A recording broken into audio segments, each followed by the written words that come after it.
अगर आप भी एक इंटीरियर डिज़ाइनर बनना चाहते हैं और अपने क्लाइंट के लिए ऐसा फ़ोटो और वीडियोज़ बनाना चाहते हैं, तो चलिए मैं आपको बताता हूँ इस फ़ोटो या ऐसा वीडियो को हम लोगों ने कैसे बनाया है या इस डिज़ाइन को हम लोगों ने कैसे बनाया है, हर एक आपको एक प्रोसेस बताऊँगा। तो बने रहे इस वीडियो में, आपको सारा कुछ डिटेल देखने को मिलेगा और सारी प्रोसेस आपको हर एक डिटेल में दिखाई जाएगी। तो चलिए अब शुरू करते हैं।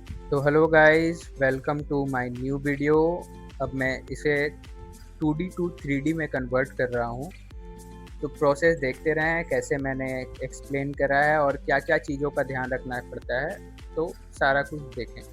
तो सबसे पहले हम लोगों ने वॉल पे रेक्टेंगल चलाकर उसे 3D में इंपोर्ट कर लिया, जिससे हम लोग का वॉल एक्यूरेट आएगा मेज़रमेंट के हिसाब से। फिर सारे वॉल को हम लोग 10 फीट का एक्सट्रूड किए हैं, जिससे हमारा एक वॉल बनकर क्रिएट हो गया है। अब हम लोग विंडो बना रहे हैं, जिसमें हम लोग 3 ट्रैक स्लाइडर विंडो लगाएंगे। अब सारा वॉल क्रिएट हो जाने के बाद अब हम लोग इसे 3D में देखेंगे और यहाँ पे एक लटक बीम आ रहा था 6 इंच का, फिर लटक बीम हम लोग प्लेस कर दे रहे हैं जहाँ पे एरिया में जिस एरिया में बनाया हुआ था।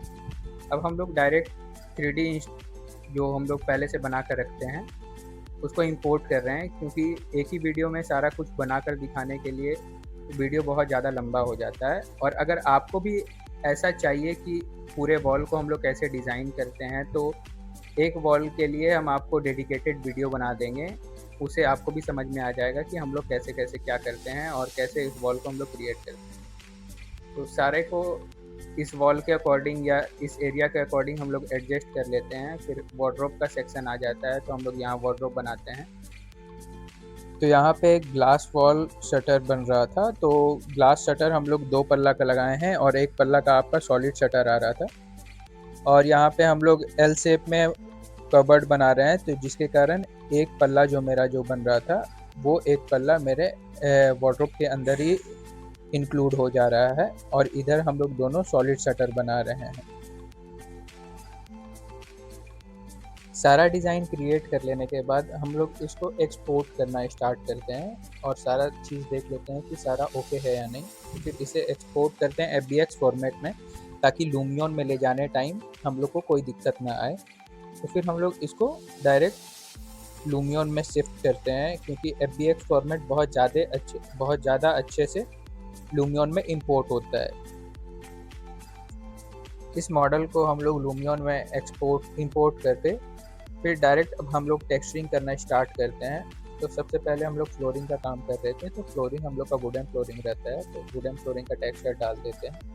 अब आता है हम लोग का वॉलपेपर का पार्ट। तो वॉलपेपर हम लोग पिंटरेस्ट से मैच करवा कर सर्च करते हैं कि कौन सा वॉलपेपर हम लोग का वहाँ पे सूट करेगा। तो उसके ही अकॉर्डिंग या रूम के अकॉर्डिंग ही हम लोग वॉलपेपर सेलेक्ट करते हैं। जो भी सबसे बेस्ट वॉलपेपर हो हम लोग वहाँ पे इंपोर्ट करें, जो थीम के साथ मेरा मैच करे। तो वॉलपेपर सर्च करते हैं, वॉलपेपर के अकॉर्डिंग फिर सारा कुछ काम करना का हम लोग का रहता है। तो 2-3 वॉलपेपर हम लोग डाउनलोड करके रखते हैं, जिससे कि अगर हम लोग वहाँ पे लगाएं और कुछ वहाँ पे शूट कर जाए तो उसको ही हम लोग डायरेक्ट चूज़ कर लेंगे। तो उस हिसाब से हम लोग वॉलपेपर लगा कर चेक कर लेते हैं कि कौन सा वहाँ पे जा रहा है, कौन सा नहीं जा रहा है। फिर उसके बाद उसकी टाइलिंग को हम लोग चेक कर लेते हैं, परफेक्ट आ रहा है कि नहीं आ रहा है। फिर परफेक्ट आ जाने के बाद हम लोग ये वॉलपेपर हम लोग सेलेक्ट करते हैं, जिसमें सन की रेज और माउंटेन थोड़ा और जंगल का लुक थोड़ा सा दिख रहा है। अब उसके अकॉर्डिंग ही हम लोग वॉल पैनलिंग और टेक्सचर करना स्टार्ट करते हैं कि कौन सा शूट कर रहा है, कौन सा नहीं शूट कर रहा है, उसी के अकॉर्डिंग। तो इस बेडरूम में हम लोग लाइट बेज और चॉकलेट ब्राउन कलर का हम लोग थीम क्रिएट कर रहे हैं, जिससे हम लोग का लुक, जो बेडरूम का लुक है, वो थोड़ा ज़्यादा प्रीमियम दिखेगा।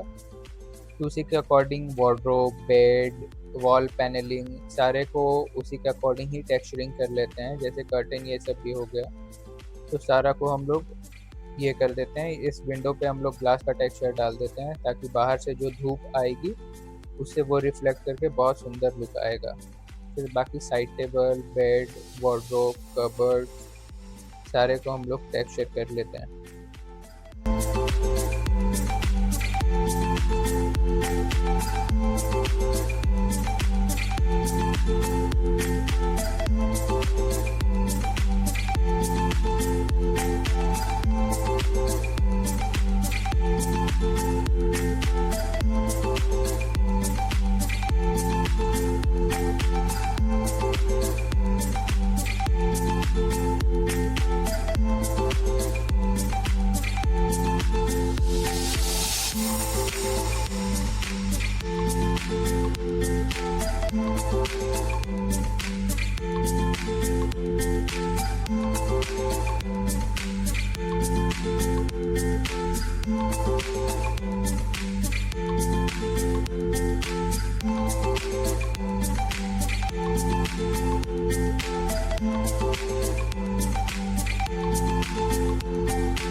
सारे को टेक्सचर करने के बाद अब टाइम आ गई थी लाइटिंग का। तो हम लोग लाइटिंग पहले से कर चुके थे, इससे पहले एक मॉडल बनाए हुए थे, तो उसमें हम लोग लाइटिंग पहले से कर चुके थे।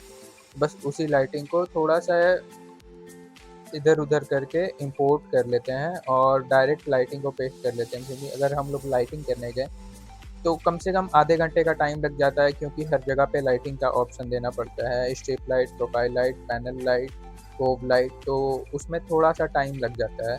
तो हम लोग पहले से ही जो लाइटिंग पहले से जिस मॉडल पे करके रखे हुए थे उसको इंपोर्ट कर लेते हैं, उसी के अकॉर्डिंग वहाँ पे हम लोग सेट कर लेते हैं। तो हम लोग का ऑलमोस्ट लाइटिंग तैयार हो गया है। अब थोड़ा बहुत जो टेक्सचरिंग बाकी है वॉल पे और कबर्ड्स ये सब पे, उसको टेक्सचरिंग करके कंप्लीट कर लेते हैं। तो कंप्लीट कर लेने के बाद आप देख सकते हैं लुक आना स्टार्ट हो गया। तो हम लोग सारा कुछ टेक्सचर करने के बाद डायरेक्ट इसको प्रीसेट पे ले जाते हैं, फ्रेम सेट करते हैं और इन्वायरमेंट सेलेक्ट कर लेने के बाद थोड़ा बहुत जो लाइटिंग का ऑप्शन होता है उसको हम लोग क्रिएट करते हैं और फिर उसके बाद हम लोग डायरेक्ट रिफ्लेक्शन ऐड करने के बाद रेंडरिंग करना स्टार्ट करते हैं। तो रेंडर होने के बाद हम लोग का कुछ इस तरीके से लुक निकल कर आया है। तो आपको कैसा लगा ये रेंडर, ये डिज़ाइन, कमेंट करके ज़रूर बताएं और बने रहें वीडियो में और कमेंट करें अगर आपको ऐसे ही डिज़ाइन और भी चाहिए हो तो तब तक के लिए धन्यवाद, वीडियो देखने के लिए थैंक यू और मिलते हैं किसी नेक्स्ट वीडियो पे। Bye bye.